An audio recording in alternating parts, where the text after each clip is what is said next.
तो ये Wednesday series पूरी तरीके से फोकस करती है एडम्स फैमिली के एक मेंबर यानी वेंसडे एडम्स पे। और इस एडम्स फैमिली का एक भी मेंबर किसी भी तरीके से नॉर्मल नहीं है। इस फैमिली का हर एक मेंबर अजीबोगरीब तरीके से कुछ न कुछ सुपरनेचुरल चीजों से जुड़ा हुआ है। इस शो में एडम्स फैमिली जैसे सुपरनेचुरल लोगों को आउटकास्ट नाम दिया गया है, क्योंकि देखा जाए तो ये लोग बाकियों से अलग हैं। तो नॉर्मल लोगों को नॉर्मिस और इन्हें आउटकास्ट। तो वेंसडे सीजन 1 के एपिसोड में हमें दिखाया जाता है कि वेंसडे के भाई पक्सली को कुछ बुलीज काफी ज्यादा परेशान किया करते थे, जिसके बाद पक्सली को वेंसडे जैसे ही टेस्ट करती है तब उसे अजीबोगरीब विजन्स आते हैं और वो उन विजन्स में उन्हीं बुलीज को देख लेती है। और आखिरकार वेंसडे का ये साइकिक विजन क्या है, इसके बारे में हम आगे बात करेंगे। जिसके बाद वेंसडे सीधे उन्हीं बुलीज के पास चली जाती है और उनके स्विमिंग पूल में ढेर सारे पिराना मछलियों को छोड़ देती है, जिसमें वहाँ पे मौजूद सारे के सारे बुलीज की ऐसी की तैसी हो जाती है।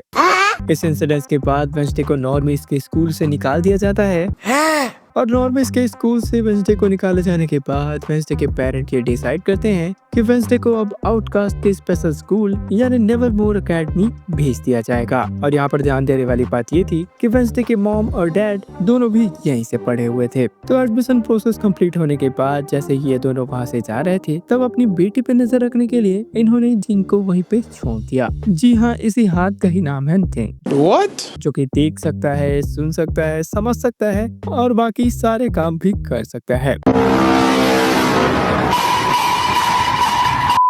स्कूल के अंदर जाते ही वेंसडे को पता चल जाता है थिंग के बारे में और वो उसे अपना गुलाम बना लेती है। और अब थिंग पूरी तरह से वेंसडे के लिए काम किया करेगा। तो ये नेवरमोर स्कूल जेरिको टाउन में बसा हुआ था और हाल ही में इसी जेरिको टाउन में एक अननोन मॉन्स्टर का अटैक बढ़ गया था। इधर स्कूल के पहले दिन वेंसडे और स्कूल की पॉपुलर लड़की बियांका का काफी बड़ा लफड़ा हो जाता है। इसी के साथ ही इस शो में हमें वेंसडे के रूम में यानी एनिट सिंक्लेयर से भी मिलाया जाता है।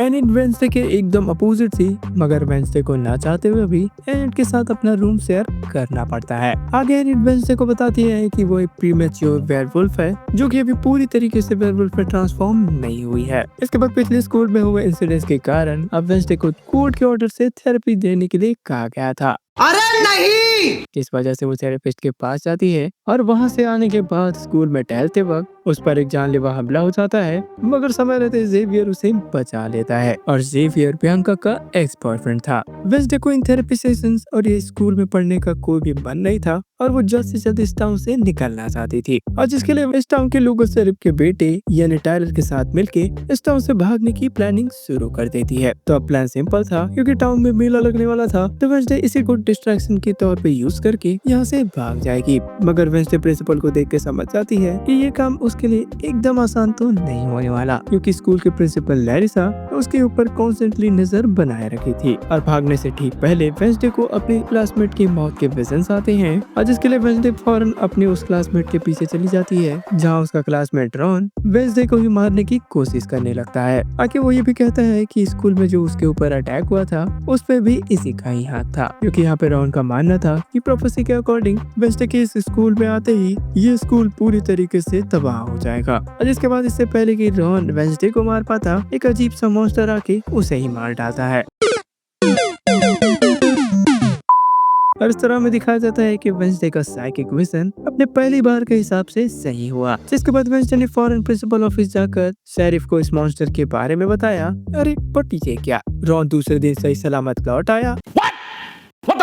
और उसे देखने के बाद पुलिस वाले मर्डर इन्वेस्टिगेशन को भी बंद कर देते हैं। जिसके बाद वेंसडे भी समझ जाती है कि यहाँ पे दाल में तो कुछ काला है, क्योंकि वेंसडे ने खुद अपनी आंखों के सामने ही रॉन को मरते हुए देखा था। इसके साथ ही वेंसडे के इन विजन्स को लेकर प्रिंसिपल लैरिसा काफी ज्यादा कंसर्न थी, जिसके बाद से वो अब वेंसडे के ऊपर और भी ज्यादा कड़ी नजर रखने लगी। जिसके बाद वेंसडे को पता चलता है कि कुछ इलीगल वजहों से रॉन को नेवरमोर एकेडमी से निकाला जा रहा है। जिसके बाद वेंसडे ने फौरन थिंग को रॉन के पीछे भेज दिया। पहले सब कुछ सही दिखाई देता है, मगर रेलवे स्टेशन में पहुंचने के बाद थिंग सीधे चिपक जाता है च्युइंगम से, और उसके बाद उसने रॉन को खो दिया। और यहीं पे हमें दिखाया जाता है कि जो बंदर रेलवे स्टेशन पे गया हुआ था वो असल में रॉन नहीं बल्कि प्रिंसिपल लैरिसा थी। इधर वेंसडे ने अपने एक और विजन में देखा कि रॉन ने इस प्रोपेसी वाले पेज को जिस बुक से निकाला हुआ था वो बुक स्कूल के अंदर ही बने किसी एक सीक्रेट लाइब्रेरी से बिलोंग करता था। तो जिसके बाद वेंसडे इस सीक्रेट लाइब्रेरी की खोज में लग जाती है और उसे खोजते खोजते उसने बियांका की सीक्रेट प्लानिंग सुन ली। तो बियांका यहाँ पर अपने दोस्तों के साथ मिलकर चीटिंग करके स्कूल के कंपटीशन को जीतना चाहती थी। जिसके बाद बियांका को सबक सिखाने के लिए वेंसडे ने एलन के साथ मिलके वो कंपटीशन जीत जाती है।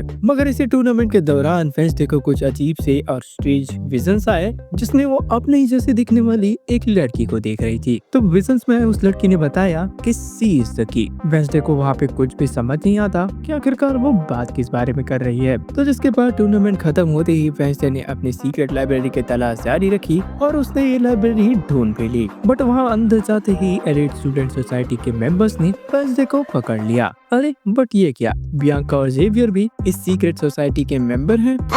एनीवे, सबके वहाँ से जाते ही वेंसडे उस बुक के साथ उस लाइब्रेरी से बाहर चली जाती है। इधर मेयर नोबल वॉकर ने टाउन में एक स्पेशल सेरेमनी की थी जिसमें वो जेरिको टाउन के फॉरफादर और सबसे पुराने फेमस मेंबर जोसेफ क्रैकस्टोन का स्टैच्यू रिवील करने वाला था। और प्रिंसिपल चाहते थे कि वेंसडे भी इस सेरेमनी पे मौजूद म्यूजिक ग्रुप का हिस्सा बने ताकि आउटकास्ट और इस टाउन में मौजूद नॉर्मिस के बीच एक अच्छा रिश्ता बने। तो इसके बाद विंटेज टाउन गुरु के टूर के दौरान वेंसडे की नजर इस पेंटिंग पे पड़ी और उस पेंटिंग में एक लड़की मौजूद थी और ये लड़की वही थी जिसे वेंसडे ने अपने ड्रीम में देखा हुआ था। तो जिसके बाद जंगल में घूमते हुए वेंसडे को एक और विजन आता है और उसमें उसने देखा कि जोसेफ क्रैकस्टोन एक आउटकास्ट हीटर था। क्रैकस्टोन ने अपने बाकी लोगों के साथ एक विच हंटर टीम की तरह ही आउटकास्ट हंटर की टीम बनानी थी। तो उस विजन में ये लोग वेंसडे की तरह दिखने वाली उस लड़की को भी मारने वाले थे, बट मौका देख के वो वहाँ से भाग जाती है। और इधर वेंसडे को भी अब समझ आ चुका था कि वो लड़की और कोई नहीं बल्कि वेंसडे के ही कोई पूर्वज है जो इन विजन्स के थ्रू वेंसडे को कोई मैसेज देने की कोशिश कर रही है। वो आते ही जंगल में वेंसडे का सामना ठीक उसी मॉन्स्टर से होता है जो कि उसे उस दिन रॉन वाले इंसिडेंट्स के टाइम दिखाई दिया था। तो वो मॉन्स्टर वेंसडे को बिना कोई नुकसान पहुंचाए वहां से भाग जाता है। जिसके बाद वेंसडे को ये तो समझ आ जाता है कि वो मॉन्स्टर जरूर कोई ना कोई उसके जान पहचान वालों में से एक है। तो अब क्योंकि जोसेफ की असली सच्चाई वेंसडे को पता चल चुकी थी, जिस वजह से थिंग के साथ मिलकर वेंसडे ने सेरेमनी के दौरान जोसेफ के स्टैच्यू को ही उड़ा दिया। प्रिंसिपल भी समझ जाती है कि ये काम तो जरूर वेंसडे का ही है। तो वो मॉन्स्टर अपने रिसेंट शिकार को मारने के दौरान ही उसके कैमरे में गलती से कैद हो गया। जिसके बाद पुलिस वाले जब उस मर्डर का इन्वेस्टिगेशन कर रहे थे तब उन्हें विक्टिम के कैमरा से उसी मॉन्स्टर की फोटोज मिली और इधर वेंसडे और थिंग चुपके से मॉग में घुस जाते हैं ताकि वो मॉन्स्टर के विक्टिम पे अच्छे तरीके से रिसर्च कर सके। और यहीं पे वेंसडे को पता चलता है कि मॉन्स्टर के हर एक विक्टिम का कोई ना कोई बॉडी पार्ट गायब था। जिसके बाद से वेंसडे को धीरे धीरे जेवियर पे शक होने लगा और जेवियर के सीक्रेट स्टूडियो की छानबीन करने के पर उसे उसी मॉन्स्टर की काफी सारे ड्राइंग्स मिलते हैं। जिसके बाद जेवियर के गले पे उस निशान को देख के वेंसडे पूरी तरीके से श्योर हो जाती है कि जेवियर ही वो मॉन्स्टर होगा। जिसके बाद वेंसडे ने अपने नए दोस्त यूजिन की मदद से जेवियर के स्केचेस में बने मॉन्स्टर की हड्डी को ढूंढ लिया। बट वहाँ पे जाने के बाद उन्हें कुछ जानवर की हड्डी और उस मॉन्स्टर के नाखून के अलावा और कुछ भी नहीं मिला। तो वेंसडे फौरन उस मॉन्स्टर के नाखून और इन स्केचेस को लेके शेरिफ के पास चली जाती है। हिचकिचाते हुए सही शेरिफ वेंसडे के साथ काम करने के लिए तैयार ही हो जाता है। जिसके बाद वेंसडे और यूजीन ये डिसाइड करते हैं कि वो लोग सेम रात को मॉन्स्टर के उस केव में जाएंगे। बट थिंग ने वेंसडे को बिना बताए उसकी लव लाइफ को अच्छी करने वेंसडे की तरफ से टाइलर को लेटर भेज दिया कि वो आज रात नेवरमोर एकेडमी में होने वाले उस इवेंट पे उसके साथ जाना चाहती है। इधर वेंसडे को भी टाइलर अंदर से थोड़ा थोड़ा पसंद तो आने लगा था, जिस वजह से ये लोग मॉन्स्टर हंटिंग के प्लान को कैंसिल करके टाइलर के साथ उस पार्टी में डांस करने के लिए चली जाती है। जिसके बाद हमें ये वाला आइकॉनिक डांसिंग देखने को मिलता है। तो वेंसडे के लाख मना करने के बावजूद यूजीन अकेले रात उसी मॉन्स्टर के केव की तरफ चला जाता है और वहाँ पर जाते ही उसने छुप कर देखा कि किसी ने सबूत मिटाने के लिए मॉन्स्टर के अड्डे को जला दिया। इधर पार्टी में आउटकास्ट से सेरेमनी वाले इवेंट का बदला लेने के लिए मेयर के बेटे ने अपने दोस्तों के साथ मिलकर पार्टी में डांस कर रहे लोगों के ऊपर स्प्रिंकलर से लाल कलर का खून जैसा दिखने वाला लिक्विड गिरा दिया ताकि जोसेफ क्रैकस्टोन की उस मूर्ति की तरह ही इनकी डांस पार्टी भी खराब हो जाए। और इसी पार्टी में वेंसडे अपने विजन में देखती है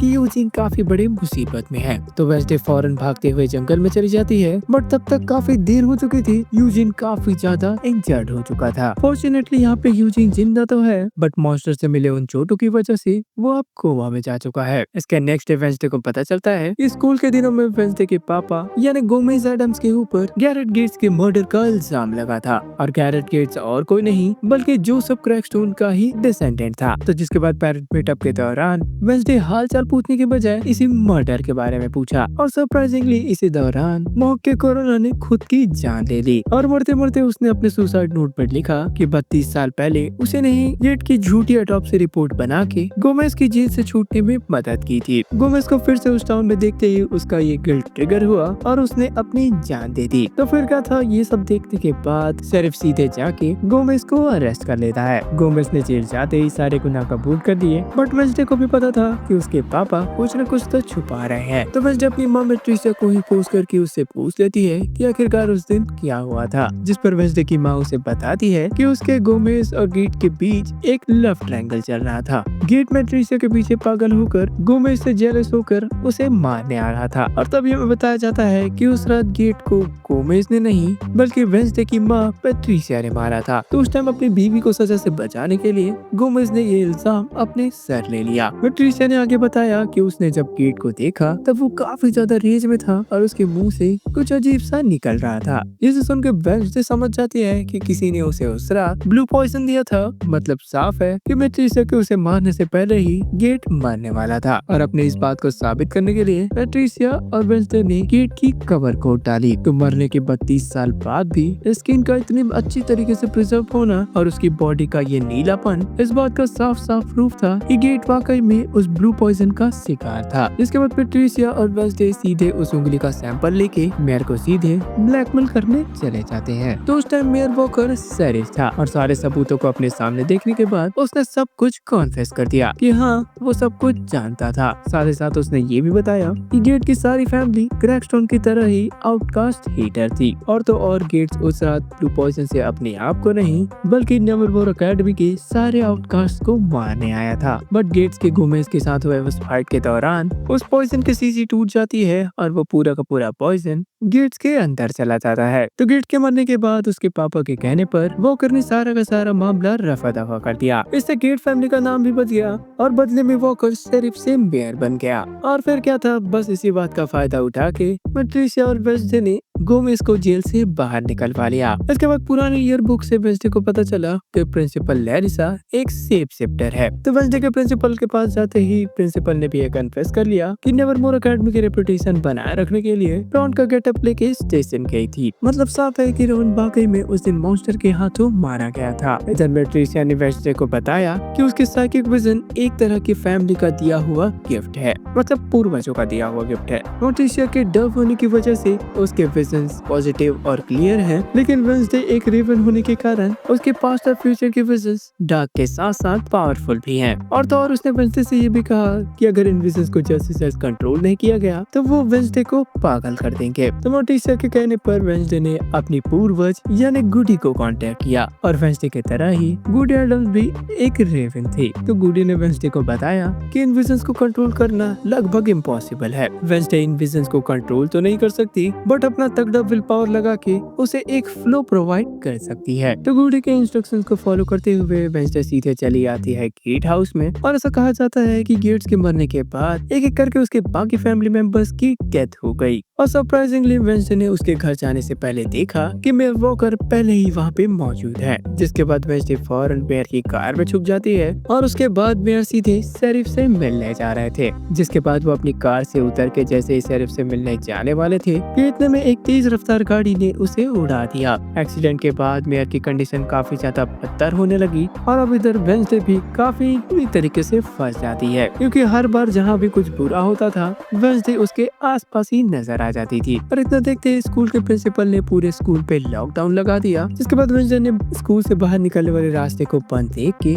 एनी डॉटालर की मदद से वेंसडे ने स्कूल से भागने का प्लान बनाया और वो इस प्लान में कामयाब भी हो गई। जिसके बाद वो तीनों अलग अलग होकर गेट्स मैंसन की तलाशी लेने लगे। तो गेट्स के घर की तलाशी लेने के वक्त वेंसडे को पता चला कि गैरेट की बहन लॉरा के रूम में कोई रह रहा था और इतना ही नहीं, घर के बेसमेंट से इन्हें मॉन्स्टर के मर्डर विक्टिम्स के कटे हुए बॉडी पार्ट भी मिले। और इससे पहले कि वेंसडे कुछ समझ पाए, इन पर उस मॉन्स्टर ने हमला कर दिया। तीनों किसी तरीके से भाग के शेरिफ के घर पहुंच जाते हैं और सीधे शेरिफ को लेके गेट्स मैंसन पहुंच जाते हैं। मगर वहां पहुंचते ही सब लोग देखते हैं कि वहां से वो बॉडी पार्ट सब गायब हो चुके थे। और अब इधर प्रिंसिपल को भी भनक लग लग जाती है कि वेंसडे ने लॉकडाउन लगे होने के बावजूद स्कूल से बाहर कदम रखा, जिस वजह से प्रिंसिपल कहती है कि अब बस बहुत हुआ, वेंसडे को स्कूल से अब जाना होगा। तो वेंसडे ने उस मैसेज से भागते वक्त उसने लॉरा के कमरे से ये म्यूजिक बॉक्स चुरा लिया था और उस म्यूजिक बॉक्स के अंदर वेंसडे के काफी ज्यादा फोटोज पड़े हुए थे, यानी लॉरेल गिल्स अभी भी जिंदा है। जिसके बाद हमें दिखाया जाता है कि किसी ने चुपके से हॉस्पिटल जाके मेयर वॉकर को मार दिया। जिसके बाद मेयर वॉकर के फ्यूनरल के दौरान वेंसडे की मुलाकात उसके अंकल फेस्टर से हुई, जो हाल ही में बैंक लूट के भागे हुए थे। तो मॉन्स्टर के उन स्केचेस को देख के फेस्टर ने बताया कि ये एक हाइड मॉन्स्टर है। जिसके बाद वेंसडे ने फेस्टर के साथ मिलके स्कूल के सीक्रेट लाइब्रेरी से ये एक डायरी चुराई। तो नेवरवुल्फ फाउंडर्स ने सारे मॉन्स्टर्स के बारे में इस पर लिखा हुआ था। तो इस डायरी से उन्हें पता चला कि हाइड हमेशा अपने मास्टर की बात मानते हैं। मतलब साफ है कि वेंसडे अब एक नहीं 2 किलर्स को ढूंढ रही थी। पहला था मॉन्स्टर और दूसरा उसका मास्टर। जिसके बाद जेवियर का पीछा करते हुए इन्होंने देखा कि वो सीक्रेटली वेंसडे के थेरेपिस्ट से मिल रहा था, जिससे वेंसडे को यह लगने लग जाता है कि उसके थेरेपिस्ट ही शायद लॉरेल गेट्स है और जेवियर उसका गुलाम हाइड मॉन्स्टर। पर तभी सडनली न्यूज आती है कि उस हाइड मॉन्स्टर ने उस थेरेपिस्ट को ही मार दिया और इससे पहले कि वो मॉन्स्टर और कोई जान ले, वेंसडे के कहने पर पुलिस ने जेवियर को ही अंदर डाल दिया और इसी दौरान किसी ने थिंग को पूरी तरीके से जख्मी करके वेंसडे के रूम से वो डायरी चुरा ली। और यहाँ पर हम वेंसडे को पहली बार थोड़ा सा परेशान और इमोशनल देखते हैं। जिसके बाद फेस्टर की शॉक थेरेपी और वेंसडे के प्यार ने थिंग को मरने से बचा लिया। तो सब कुछ शांत होने के बाद वेंसडे फौरन टायलर से मिलने चली गई और यहाँ पर वो दोनों फिर केस करने लगते हैं। और तभी वेंसडे ने विजन्स में देखा कि टायलर ही वो हाइड मॉन्स्टर है। जेवियर बेचारा तो बिना मतलब के ही जेल के अंदर सड़ रहा है। जेवियर ने भी उन मॉन्स्टर को अपने बिजनेस में देखा था और जेवियर की जबरदस्त आउटकास्ट एबिलिटी उसे इन पेंटिंग्स को बनाने की एबिलिटीज देते हैं। और जेवियर के विजनरी पेंटिंग्स इतने ज्यादा खतरनाक थे कि पेंटिंग्स में से बाहर निकल के उस मॉन्स्टर ने जेवियर को खरोच मार दी। और ये रीजन है कि जेवियर के गले पे वो निशान बन गए थे। और हाँ, वेंसडे के शेरिफ को दिए हुए वो नाखून वाले सैंपल्स भी जेवियर से मैच नहीं करते थे। जिसके बाद वेंसडे बिना कुछ कहे कैफे से बाहर चली जाती है और वेंसडे अपने दोस्तों के साथ मिलकर टायलर को किडनैप कर लेती है। बट वेंसडे के दोस्त ये नहीं जानते थे कि वो टायलर से सच उगलवाने के लिए उसे टॉर्चर करने वाली थी। तो वेंसडे को टॉर्चर करते हुए देख के सबने प्रिंसिपल को जाके ये बात बता दी, जिस वजह से वेंसडे अब अरेस्ट हो जाती है। और पुलिस स्टेशन पहुंचते ही टायलर ने वेंसडे से अकेले में ये कन्फेस किया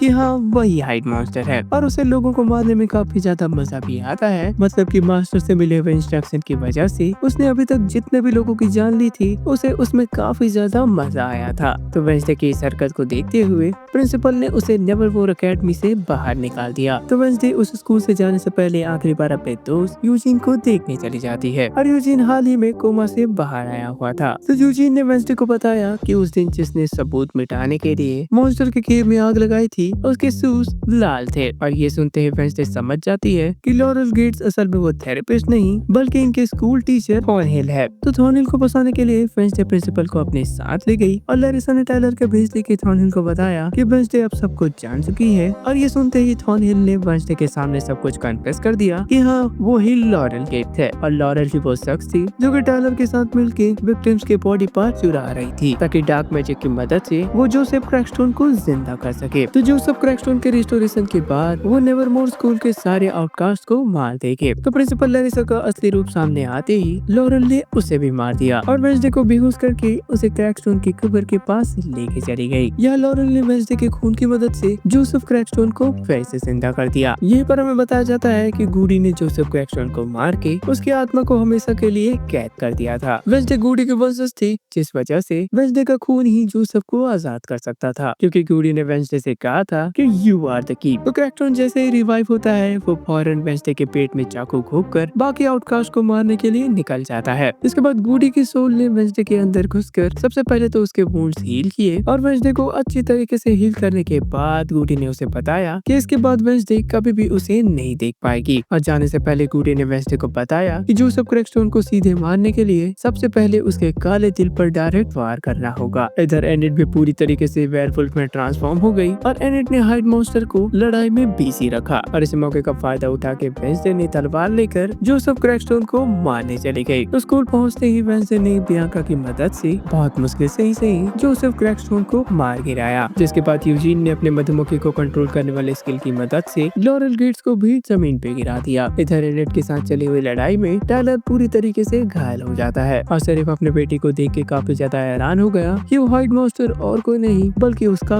बेटा है। आगे हमें बताया जाता है कि टाइलर की माँ एक आउटकास्ट थी और उसके हाइड होने की वजह से टाइलर के बाप ने उसके सामने कभी भी उसकी बात ही नहीं की। इधर लड़ाई खत्म होते ही पुलिस ने जेवियर को आजाद कर दिया और सेमेस्टर की छुट्टियों को जाने से पहले जेवियर ने सारे किले सिकवे मिटाकर वेंसडे को एक स्मार्टफोन गिफ्ट किया ताकि घर पर भी वो उसके साथ चैट कर सके। बट अब सबसे बड़ी मिस्ट्री ये है कि क्या अगले सीजन में वेंसडे नेवरमोर वापस आएगी या फिर नहीं। तो भाई इस क्वेश्चन का आंसर ढूंढने के लिए हमें ज्यादा इंतजार नहीं करना पड़ेगा। वेंसडे का सीजन 2 हमें 6 अगस्त को देखने को मिलने वाला ही है, तो फिर उसका भी वीडियो इस चैनल पे आपको जल्द ही मिल जाएगा। तो गाइस आई होप आपके माइंड में अब वेंसडे का सीजन 1 पूरी तरीके से अपडेट हो गया होगा और अगर आपको वीडियो पसंद आया तो हमारे चैनल दी सुपर हीरो स्टेशन को सब्सक्राइब करें और इस वीडियो को लाइक करें। ऐसे ही मजेदार वीडियोस के लिए इस चैनल को सब्सक्राइब करने के साथ साथ वो साइड वाला बेल आइकन भी दबाएं जिससे मेरी वीडियोस की नोटिफिकेशन सबसे पहले पहुंचेंगे आप तक। So guys this is Nikhil Yadav and signing off.